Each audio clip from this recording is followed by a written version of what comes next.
दोन मिनिटं काहीतरी मत माना तुमच्या वारीबद्दल. खरं तर मी स्वतःला खूप भाग्यवान समजतोय की या अशा महाराजांच्या पालखी प्रस्थान सोहळ्याला येण्याची संधी मला मिळाली. खरं तर ही मामांची कृपा आहे. आणि जेव्हापासून मामांची भूमिका करायला लागलोय, स्वतःमधले काय बदल आहेत, आध्यात्मिकरित्या किती त्यामध्ये बदल घडलेले, उन्नती घडलेली आहे, ते स्वतः अनुभवायला मिळते. आणि आजच्या इथं आल्यानंतर तो जो काही आनंद आहे, देहूती शिरण्यापासून तो मंदिरात जाईपर्यंत एवढ्या छोट्याशा कालावधीमध्ये खूप काही गोष्टी अनुभवायला मिळाल्या.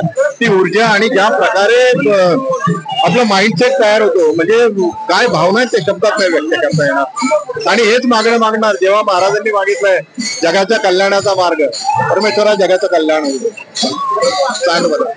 धन्यवाद. सुंदर व्यवस्था आहे. संपूर्ण टीम आहे, पोलीस कर्मचारी आहेत, त्यांनी इतकं सुंदर पद्धतीने प्रॉपर आयोजन केले या ठिकाणी, एकदम डिसिप्लिन. आणि सगळी लोक सुद्धा इतकी त्या पूर्ण पद्धतीने तल्लीन झालेली, खूप छान वाटलं. म्हणून म्हटलं किती वेळ लागला, काय वेळ लागला, ही खूप दुसरी गोष्ट आली, पण दर्शन झाले फार महत्वाची गोष्ट आहे. आणि हा सगळा सोहळा अनुभवता आला ही त्याहून मोठी गोष्ट आहे. सो खरंच खूप छान वाटतं. आणि खरंच सगळ्या टीमचे सगळे पोलीस कर्मचारी असतील त्यांचं खरंच खूप खूप कौतुक आहे. आणि खरंच धन्यवाद की आज ते सगळेजण, सगळी टीम एवढ्या मोठ्या संख्येने उपस्थित आहोत, सगळं प्रॉपरली अरेंज करते, कोणालाही भक्तांना त्रास होणार नाही याची काळजी घेते. खूप छान वाटतं. Okay, thank you sir. सर आपलं वारकऱ्यांबद्दल काय मत आहे सर? आता पायी चालत येतात वारकरी, तुम्ही काय मत देणार नाही कोण आहे?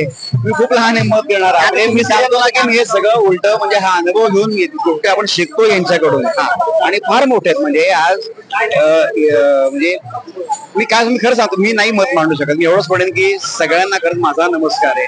आणि खूप छान वाटतंय. एवढंच म्हणेन की संस्कृती, रूढी, परंपरा या सगळ्या या संस्कृती अशीच पुढे आपल्या पुढच्या पिढीपर्यंत प्रत्येकाने पोहोचवावी.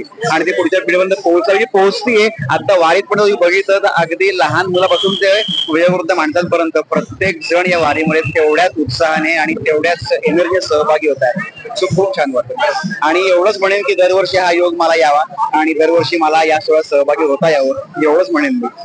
Okay, thank you.